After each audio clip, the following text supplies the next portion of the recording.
Listen carefully, because what I'm going to tell you is not one of those motivational phrases that you forget when you slide your finger across the screen. It's not kind advice from a mentor seeking your approval. This is an autopsy. A cold and necessary dissection of your potential, which at this very moment is slowly dying, suffocated by the softness of your environment. There's a murderer in your room right now. He has no face, he doesn't hold a gun, and he doesn't leave footprints. His technique is much more twisted. He caresses you. It offers you a warm blanket on a cold morning. A bright screen loaded with infinite colors that dazzle your eyes. And the seductive promise that tomorrow will be a better day to begin with. That murderer has a name that in our society sounds like a reward, but in the realm of greatness it is pure poison. It's called comfort. Most people walk through life with a blindfold on, believing that failure is a noisy, catastrophic event. They imagine that failure is about going bankrupt overnight, being abandoned amidst screams, or losing everything in a fire that everyone can point to. They are deeply mistaken. Real failure, the one that destroys legacies, the one that buries names in oblivion and turns brave men into wandering shadows, is silent. It is invisible. It is the slow erosion of an ancient rock under the constant impact of a seemingly harmless drop of water. Failure is that small sense of relief you feel when you cancel a difficult appointment, postpone a heavy workout, or decide that study hour can wait until you're more rested. It is the momentary pleasure of choosing what is easy over what is right. It is the fictitious peace of not risking anything so as not to lose anything. But here's the truth that the system doesn't want you to understand. Your comfort zone is a padded coffin. It is designed to make you feel safe while your ambition suffocates from lack of oxygen. Imagine a cage. Not one of iron bars and cold floor. Imagine a cage where the bars are made of gold, the floor is velvet, and there is always soft music playing in the background. Would you try to escape from it? Probably not. That is the real danger of modern convenience. It's a prison that doesn't look like a prison. Every time you choose the path of least resistance, you are not saving energy or being smart. You're selling your future, your legacy, and the best version of yourself in exchange for 5 minutes of mediocre pleasure. You're trading a crown for a bag of candy that melts in your hand. Analyze your surroundings with the eyes of a hawk. We live in the era of total anesthesia. Never in the history of humanity has it been so easy to be mediocre and, at the same time, feel good about it. We have the knowledge of the entire library of Alexandria multiplied by 1,000,000 in the palm of our hand. But we lack the inner fire to use it. We have become experts at passive survival, masters of justified procrastination. But we have forgotten what the adrenaline of real conquest feels like. Do you feel comfortable today? Do you feel like everything is under control? Careful. Comfort is not a legitimate reward for your hard work. It is a drug that the world administers to you in small doses to keep you docile. Predictable and useful for the interests of others, but useless for your own. It's the trap that prevents you from doing the work that really matters. That job that makes you break out in a cold sweat. That forces you to doubt your abilities and that pushes you to evolve or die trying. If you don't feel fear when you wake up, if you don't feel a constant tension between who you are today and the giant you could be tomorrow, if you don't feel like you're walking on the edge of a creative or professional abyss, then you've probably stopped growing. And in this universe, what doesn't grow rots. There is no middle ground. You either expand or you shrink. Comfort is the waiting state of human existence. It is the cemetery where dreams go to die wrapped in silk and perfumed with elegant excuses. It's that constant whisper that tells you that you've done enough for today, that you don't need to try harder, that the basics are enough. But the harsh truth is different. The moment you stop to admire your medals from the past is the same moment when someone who is still hungry, someone who still feels the cold of lack, passes you without making a fuss. This episode, The Comfort Trap, is not created for those seeking comfort or pats on the back. It is for those who feel an uncomfortable emptiness in their stomach despite having everything. It's for that voice that wakes you up at 3 in the morning and tells you that you are destined for something greater, but that you are still stuck in a velvet routine that is killing your soul. Let's dismantle that cage bar by bar. We are going to understand why your brain, that organ designed to survive in the jungle, betrays you in the city. And we're going to use that same biological betrayal as fuel to propel you toward a life that most don't even dare to imagine. Get ready. Because to get out of the trap, you first have to have the courage to admit that you are in it. You have to stop calling stability what is actually stagnation. And to break the chains, you have to be willing to lose the softness of your hands and the peace of your mind. To defeat an enemy, you must first know their operations manual. And the enemy of your greatness is not alone on the couch at home, it's housed right behind your eyes. In a 1.5 pound structure of gray matter we call the brain. This is where most people fail. They try to fight laziness using willpower alone, without understanding that they are fighting millions of years of relentless evolution. Your brain is not a device designed to make you happy, or to make you rich, or to sculpt the body of an athlete. Your brain is, in essence, Stone Age survival software that still believes you live on a dangerous savanna where the next calorie could be your last. For your biology, ambition is an unnecessary energy expenditure.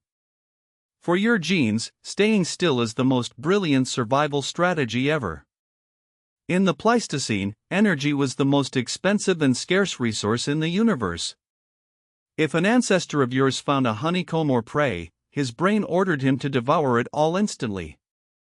If he found a safe cave, his instinct screamed at him not to move unless his life was in danger. Physical or mental effort that had no immediate reward in the form of food or reproduction was literally an invitation to death by starvation. Therefore, we evolved to love inactivity. Laziness is not a moral defect. Originally, it was an adaptive advantage. But here lies the modern tragedy: you no longer live on the savannah. You no longer have to fight saber-toothed tigers or walk miles for some water. However, you are still trapped in that same biological hardware. In the 21st century, that energy-saving mechanism has become your greatest weakness. An iron chain that anchors you to mediocrity while the world moves at the speed of light. Let's talk about dopamine, the currency of your motivation. In the past, dopamine was the fuel that propelled you through the snow and mud to hunt. It was the reward for extreme effort. But today, we hacked the system. The modern world offers you cheap dopamine around every corner. When you scroll endlessly on your phone, when you eat processed sugar, when you lose yourself in video games for hours, or when you consume pornography, you are flooding your neural receptors with signals of false success. Your brain thinks it's conquering empires when, in reality, you're just sitting in a dark room. This is the biological danger of comfort. You have disconnected effort from reward. When you can get a rush of instant pleasure without moving a single muscle, your brain loses all incentive to do the hard work it takes to build a business, write a book, or transform your physique. Why would your biology allow you to suffer in the gym if it can achieve a similar peak of pleasure effortlessly? You can't. Unless you learn to take manual control of your operating system. Your brain interprets the stress of learning a new skill, the fear of rejection of a sale, or the discomfort of a cold shower as direct threats to your physical integrity. When you feel that internal resistance, that voice that tells you we'd better do it tomorrow, today I'm tired, or it's not worth all the effort, it's not your voice. It's the reptilian brain sending emergency signals. It's sending you fake fatigue, a brain fog specifically designed to get you back into the safe cave of the known. The biology of laziness is efficient under an unbreakable law, the principle of minimum effort. Your nervous system will always look for the path with the least friction. If you give him a choice between a book that requires focus and a social network that requires passivity, the social network will always win, unless the prefrontal cortex, the most evolved part of your brain, the seat of discipline, intervenes. But discipline is an inexhaustible biological resource. It's like a battery that discharges throughout the day. That's why the comfort trap is strongest at night. When your mental defenses are down and you end up giving in to the most basic impulses. We are surrounded by an architecture designed to exploit our evolutionary weaknesses. Tech companies invest millions into understanding your neurobiology just to keep you glued to the screen. If you don't take conscious control, if you don't learn to fast off cheap dopamine and retrain your brain to value effort again, you will simply be a passenger in a body programmed for insignificance. You have to learn to take pleasure in the pain of growth. You have to teach your neurons that the true reward is not in the relief of rest, but in the exhaustion after victory. The will is not a mystical gift. The will is a neuroplastic muscle. Every time you ignore the impulse for comfort and choose the difficult action, you are rewiring your brain. You're creating new neural pathways that make discipline a little easier and laziness a little weaker next time. You are going from being a prey of your instincts to being the predator of your goals. Understand this, the universe does not reward those who have good intentions. It rewards those who are capable of submitting their biology to its vision. Comfort is a chemical trap. It is an illusion of security that keeps you in a state of permanent pause. To awaken, you must first declare war on your own base impulses. You must learn to distrust your feeling of tiredness and understand that when your brain begs you to stop, you are only using a fraction of your potential. If you think you're immune to the comfort trap because you have big plans, history has a clear lesson. The graveyard of time is not full of talentless people. It's full of people who stopped. Comfort is poison served in a golden cup. Let's analyze the anatomy of the fall. The most brutal and perfect example is the Roman Empire. For centuries, Rome was a forge of iron warriors. Men who slept on their shields, who marched for miles under the scorching sun and whose only comfort was victory. But what happened when they conquered the known world? Comfort seeped through the cracks of their palaces. Generals who previously ate field rations began to demand 10-course banquets. Citizens, previously willing to die for their flag, preferred bread and circuses, free food and cheap entertainment, to ignore that their borders were crumbling. Rome did not fall to the barbarians for lack of swords. He fell because his spirit had become soft, fat, and lazy in abundance.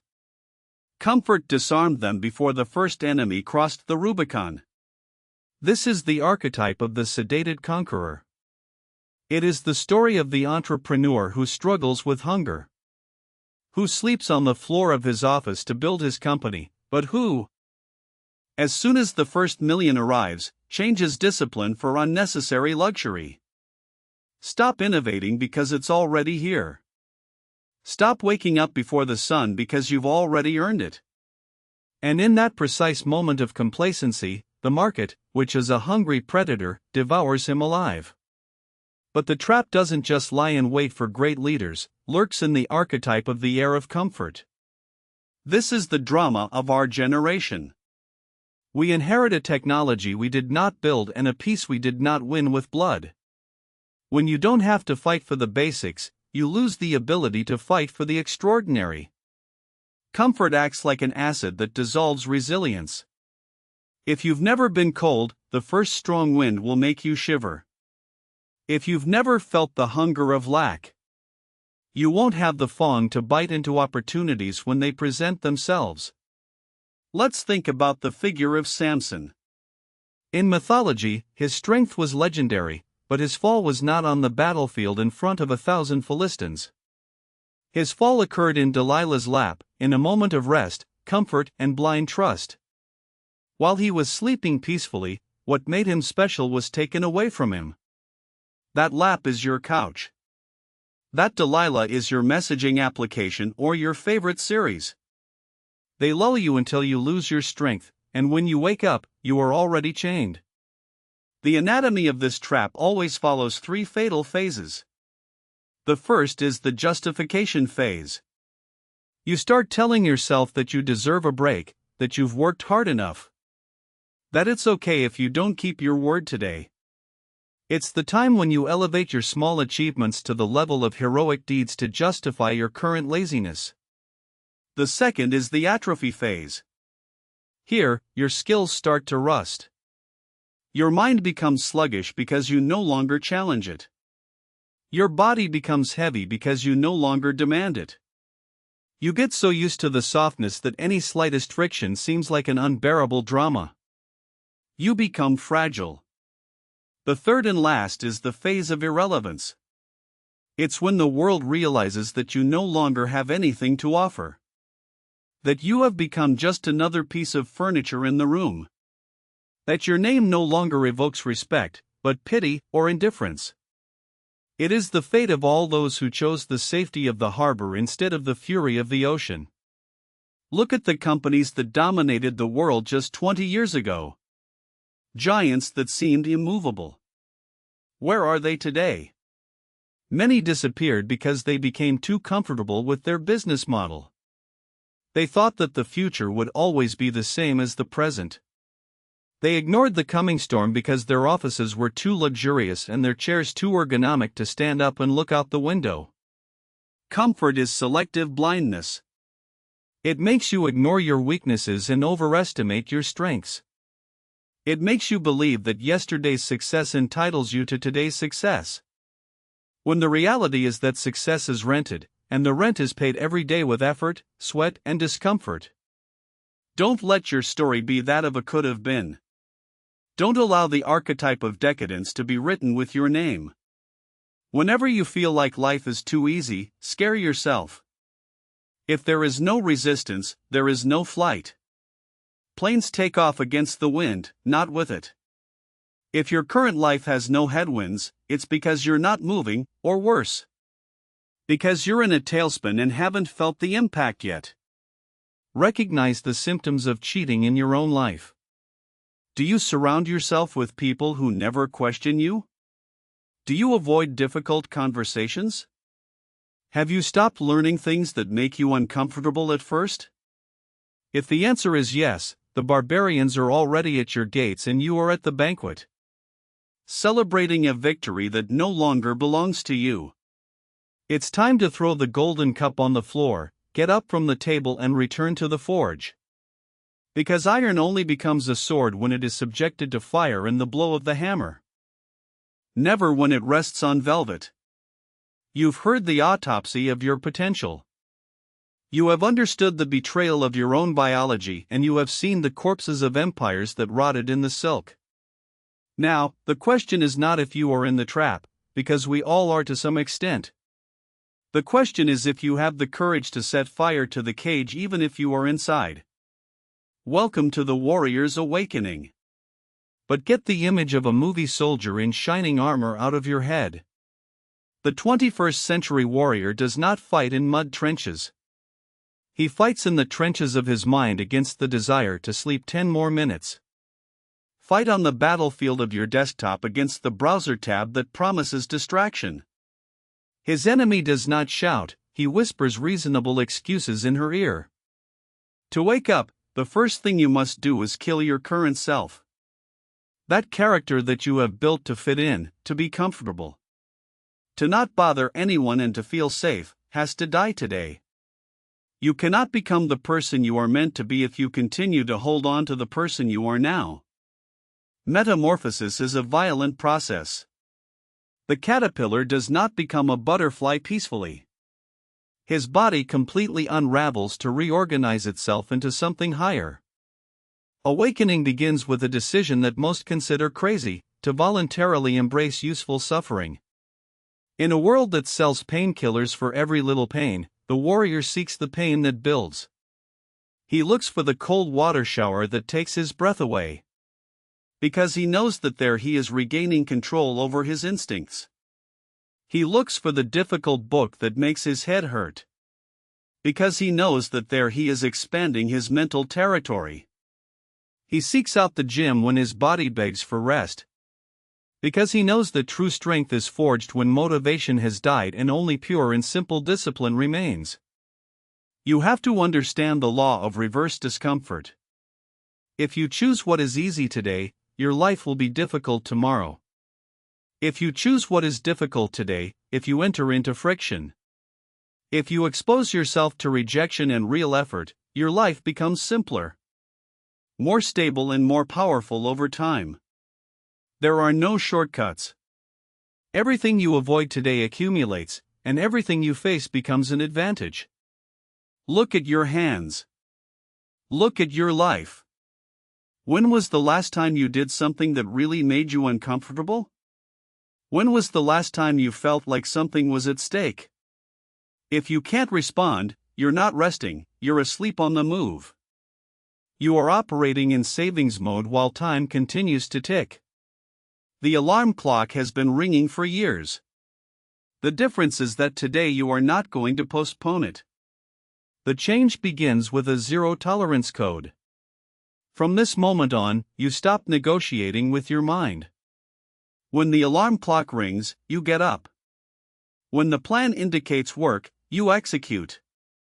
No debate. The mood does not decide, the system decides. Those who build something solid don't depend on how they feel, they depend on what they have established. Your mind serves when it obeys, when he rules, he weakens you. It's time to regain control. Imagine that your life is a movie and that the viewer enters the room right now. Up to this point, you have seen someone hesitating, procrastinating, repeating patterns. The question is simple: do you want everything to stay the same, or is this the turning point? The moment in which the protagonist stops reacting and begins to act with intention. This awakening is not an instant, it is a repeated behavior. Every morning comfort will try to rebuild itself. The bed, the routine, the excuses. That is the critical point. Everything is decided there. The one who executes does not wait to feel ready, he moves before the resistance grows. Act quickly and cut the inertia. I'm not going to sell you a comfortable path. What lies ahead requires discipline, repetition, and tolerance for wear and tear. There will be times when you will hesitate, when ease will seem tempting. But there is one truth that does not change. The tranquility that comes from giving up never overcomes the solidity that comes from moving forward. Now you enter the operational phase. Up to this point, you have understood the problem. From here, you build the solution. You don't need more emotion, you need structure. You don't need more drive, you need direction. Because comfort is not broken with momentary intensity, it is broken with systems that are sustained over time. What you feel now is energy. But without control, it is lost. If you don't turn it into concrete action, it will disappear and everything will return to its starting point. That's why the next step is not to think more, it is to execute better. The trap has already been identified. You know how it works. You know where it affects you. Now it's time to design how to get out. And that is not done with motivation, it is done with clear, repeated, and measurable decisions. From here on out, we leave the theory behind. We go into execution. Each step will have a function. Every action will have a purpose. Let's turn this moment into something that doesn't depend on how you feel, but on what you do every day. You are not passive. You are not a spectator. You are responsible for what you build. And what you build starts now. From here, it is not about thinking better, it is about operating better.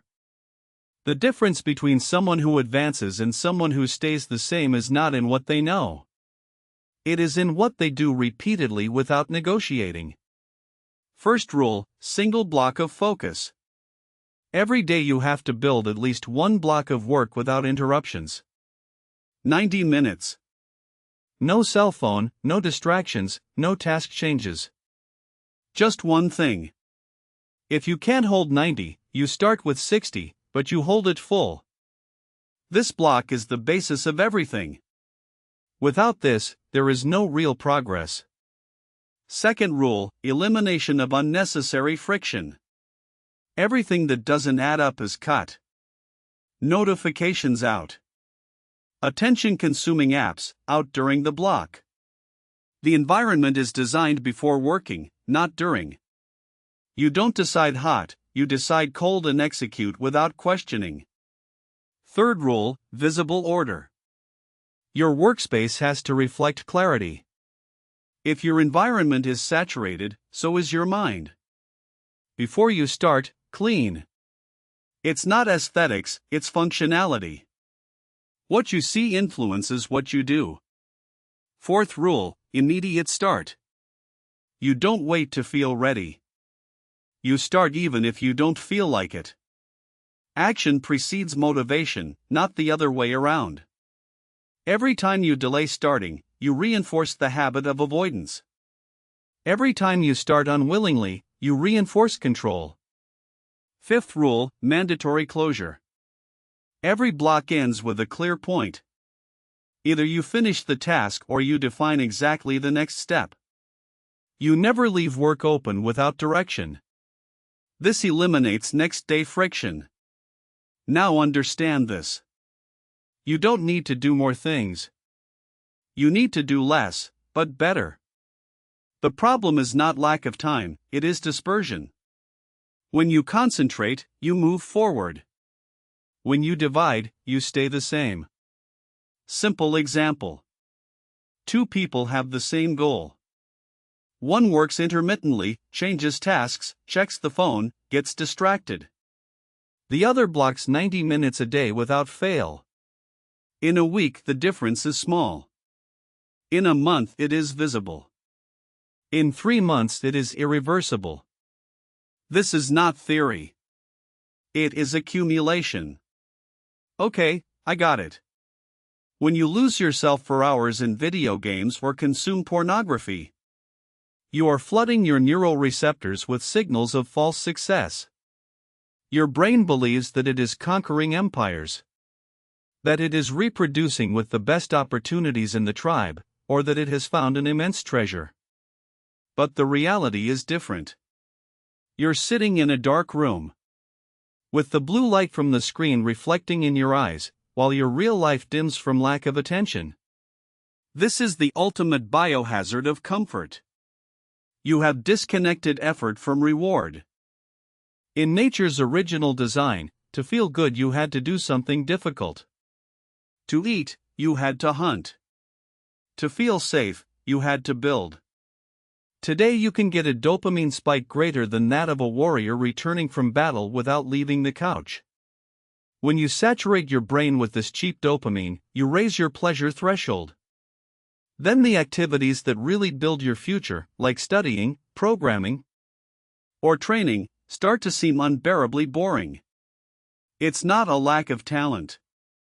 It is a saturated system. You've taught your brain to seek reward effortlessly, and now it rejects anything that requires discipline. Your brain interprets the stress of learning something new or the risk of advancing as a threat. That internal resistance, that voice that tells you to leave it for tomorrow, is not you. It's an old system trying to conserve energy. It's a fog designed to slow you down. Comfort is biological blindness. It makes you feel safe while you're falling behind. Everything around you is designed to exploit that weakness. Social networks, entertainment, and rapid consumption do not seek to elevate you. They seek to keep you still. Consuming. Passive. Without moving forward. If you do not take conscious control of your own system, you will become a passenger within your own life. You have to learn to find pleasure in friction. You have to re-educate your mind to understand that the true reward is not in constant rest, but in sustained effort. Will is not something you are born with. It is something that is built. Every time you choose to do the hard thing instead of the easy thing, you are rewiring your mind. And this is not theory. History proves it. If you think your ambition is enough to protect you, look at the past. Great empires did not fall for lack of power. They fell due to excess comfort. Rome was for centuries an unstoppable machine. His men were accustomed to effort, to cold, to discomfort. But when they stopped fighting and began to enjoy themselves without measure, something changed. Discipline turned into indulgence. The effort in entertainment. The purpose in distraction. It was not the enemies who destroyed Rome. It was his own weakness. This is the archetype of the sedated conqueror. The man who fights, builds, reaches a level, and then stops. He settles down. He thinks he has arrived. But at that very moment his fall begins. Because the world doesn't stop. Time does not wait. There is always someone willing to do what you are avoiding. There is always someone who keeps moving forward while you decide to rest a little more. And in that small space between your pause and his action is where everything is decided. But the trap has another side. He is the archetype of the heir to comfort. Many have not had to fight for the basics, but they are paying a quieter price. They are losing their inner strength. When everything is within immediate reach, you stop developing resistance. And without resistance, there is no character. Resilience is not inherited. It is built. It is forged in discomfort, in effort, in the clash with reality. If you've never been cold, the first strong wind knocks you down. If you have never been tested, you have no internal structure. Comfort acts like an acid that dissolves your ability to withstand pressure. Think of Samson. He was not defeated in battle. He was defeated in comfort. As he rested, as he let his guard down, he lost his power. Today, that same trap takes other forms. A sufficient salary that does not encourage you to grow. A routine that doesn't demand anything from you. An environment that never contradicts you. All that makes you sleepy. Because an awakened individual is difficult to control. And a comfortable one poses no threat. The decline follows a clear pattern. The justification appears first. You tell yourself that you deserve to rest. Then comes atrophy. Your abilities start to rust because you stop using them. And finally, irrelevance. The world keeps moving forward and you stay behind, living off what you were. Don't let your life become a side note. Comfort distorts your perception. It makes you overvalue what you have now and minimize what you could lose.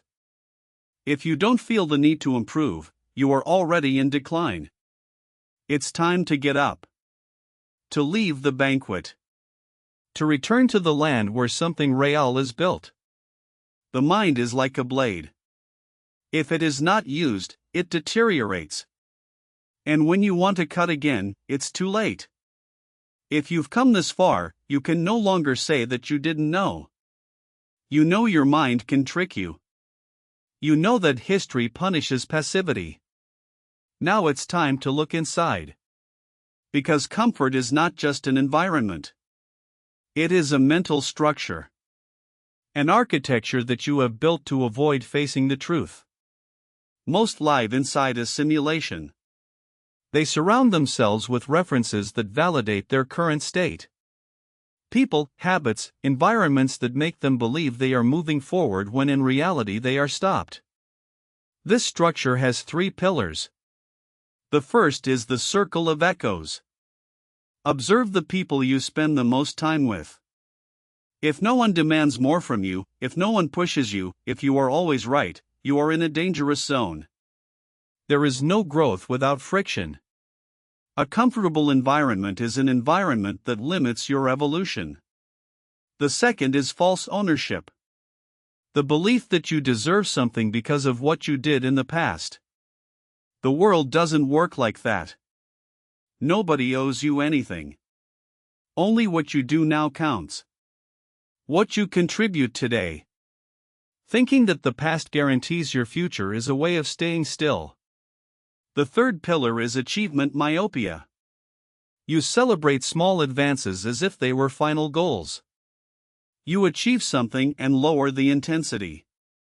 You relax. You step back without realizing it. But real progress is not measured in specific moments, but in consistency. To break this structure, you need conscious discomfort. You have to alter your patterns. If everything is easy, change it. If everything is predictable, break it. You can't grow within a system designed to keep you stable.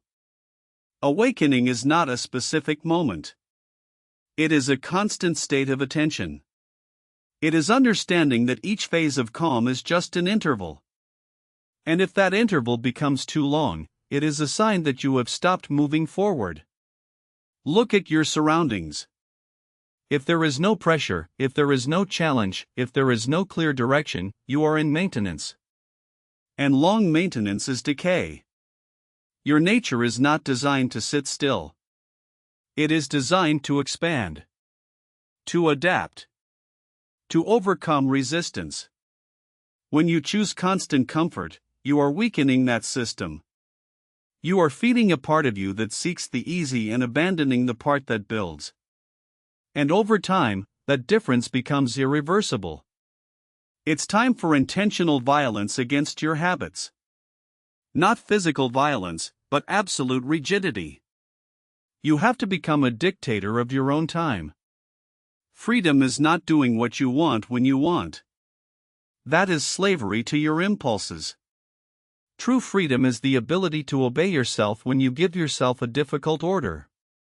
If you told yourself you were going to work 4 hours and only did 2 because you were tired, you have failed the most basic test of personal sovereignty. You are a subject of your own fatigue. The world is full of good people who never amounted to anything because they preferred to be kind to themselves rather than be excellent. Excellence is lonely. Excellence is uncomfortable. Excellence requires that you look into the eyes of your weakest part. The one that wants chocolate, social media, and bed, and force it to kneel before your vision. Don't look for motivation in this audiobook. Motivation is a spark that goes out with the first wind of difficulty. Look for obsession.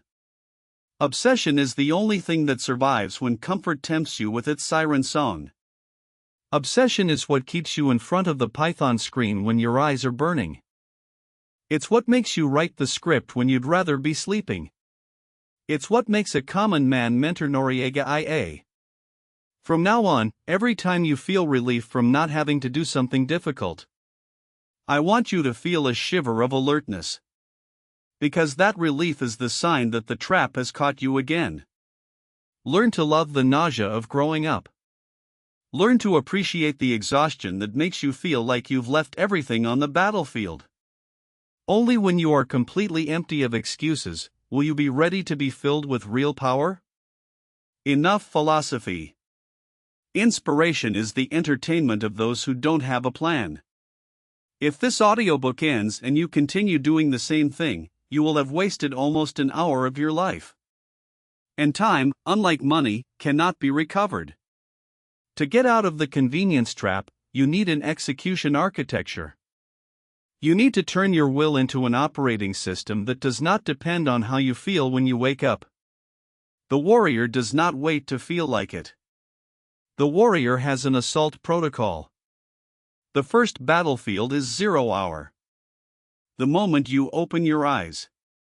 Most people lose the war before they get out of bed. The snooze button is the first monument to daily defeat.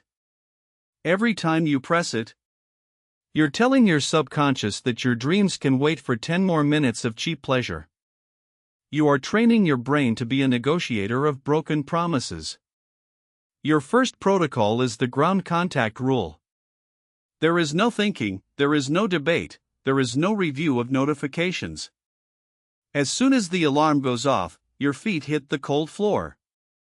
That thermal and physical shock is the switch that turns off the reptile that wants to stay in the cave. It is an act of violence against your own laziness. If you can't control how you start your day, don't try to control how you end your life. The second pillar is morning dopamine fasting. We live in a society of addicts who need a shot of blue light and social validation before brushing their teeth. The warrior protects his mental sanctuary during the first 2 hours of the day.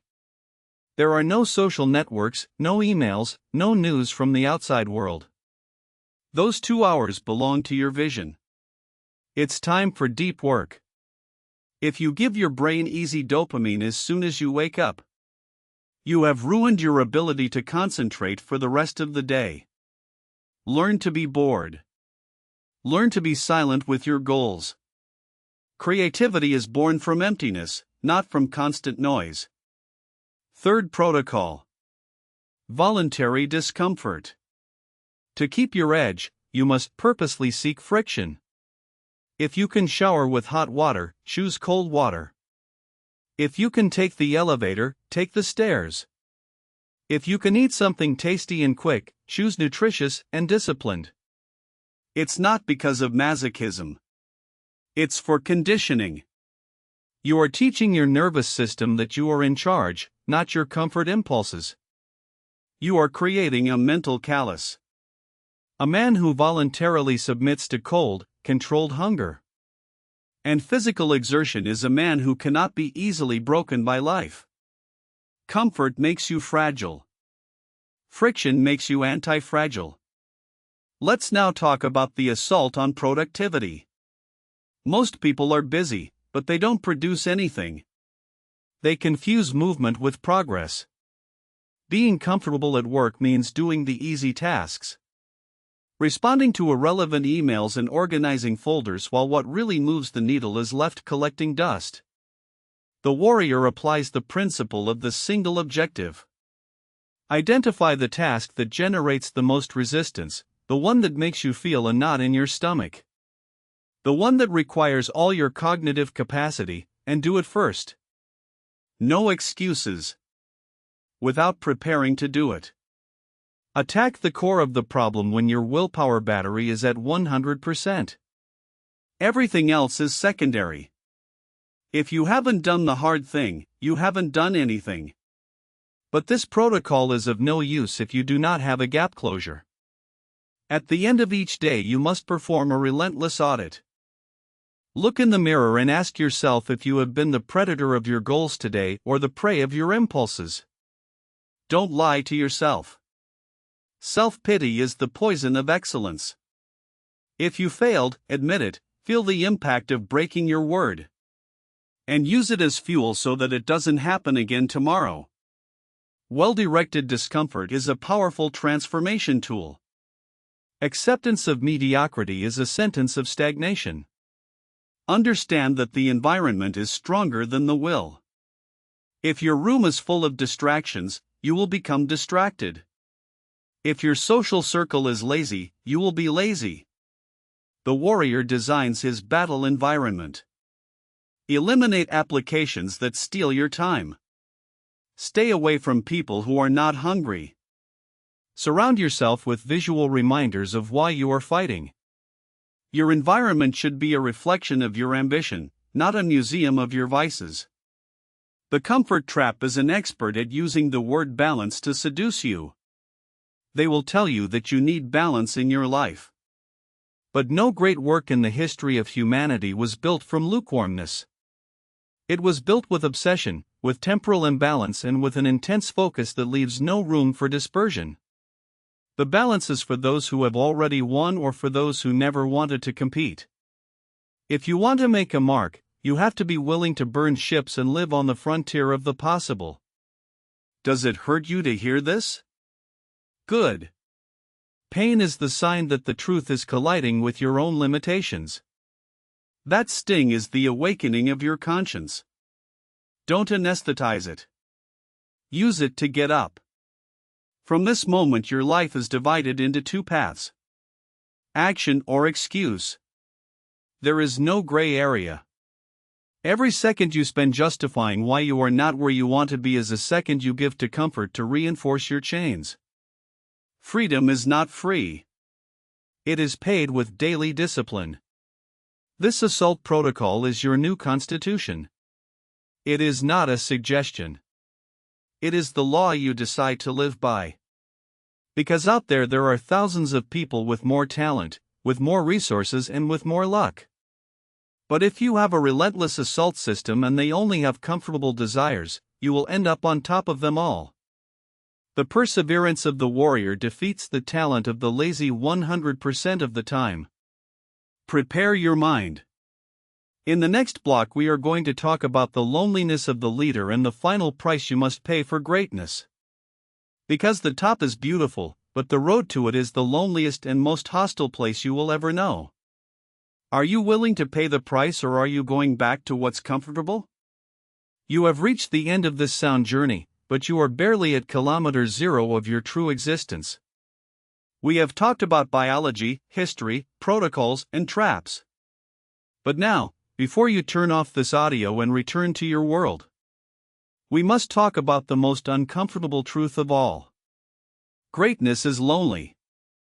Most people around you say they want to be successful. But what they really want is the comfort they believe success will give them. Therefore, when they see you wake up, when they see you reject a night out to work on your project, when they see you choose sweat over rest, they will begin to attack you. They will not do it with hatred, they will do it with concern. They will tell you that you are becoming obsessed, that they don't recognize you, that life is to enjoy. Those are the sirens of mediocrity trying to drag you back to the collective shipwreck. The price of getting out of the trap is that, for a while, you will walk alone. You will have to learn to be your own army, your own general, and your own public. If you need the applause of others to move forward, you have already lost. The warrior feeds on his own conviction, not on the recognition of those who remain asleep. Comfort is a democracy. Excellence is a firm personal decision. You have to be willing to be the weird one, the one who doesn't fit in. The one who moves forward even if others don't understand it. Because only those who don't fit in are capable of shaping the world. Those that fit become part of the landscape. Look at your hands one more time. Someday they will be cold. Someday your heart will give its last beat and everything you were will be summed up in a beginning and an end. The only thing that will remain in the way is your legacy. What are you going to leave behind? Well-constructed excuses or something that actually has weight? The comfort trap whispers to you that you have time. It is the most dangerous lie. You don't have infinite time. Every minute you spend in the comfort zone is a minute that doesn't come back. Time is not money. Time is life. Imagine for a moment that your future version, the one who achieved everything that seems difficult to you today, could sit in front of you right now. What would I say to you? Would she be proud of how you are acting today? Or would you see wasted potential? Don't disappoint the person you can become. Don't betray your future for a moment of relief in the present. Starting today, your word is law. If you say you are going to do something, you do it even if the world falls apart. Self-discipline is the greatest act of self-respect, because it is the only way to build a life with direction. Don't look for an easy life. Seek the strength to sustain a difficult life that is worth it. This episode of MentorNoriegaIA is not just another podcast. It is a declaration of war. It is the end of your stage as a spectator. Out there the market is wild. The competition is voracious and entropy is ready to destroy everything that does not defend itself with claws and teeth. But you are no longer prey. You are the hunter who woke up in the middle of the night. When you close this audio, silence will return to your room. In that silence you will have to make the final decision. You can go back to the blanket. The screen and the warmth, or you can get up and start demolishing your comfort zone with the fury of 1,000 suns. Don't wait until Monday. Don't wait for conditions to be perfect. Perfect conditions are a myth created by cowards to never get started. Start with what you have, from where you are, and don't stop until the world knows your name.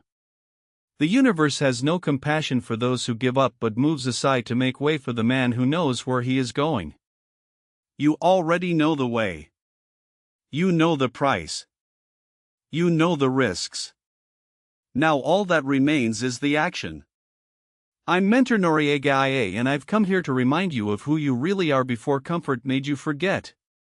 The trap has been destroyed. The golden bars have fallen.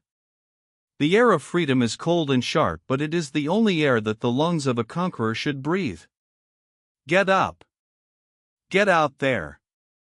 And claim what is yours by right of effort.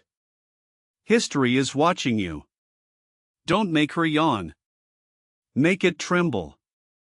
End of episode. Your life starts now.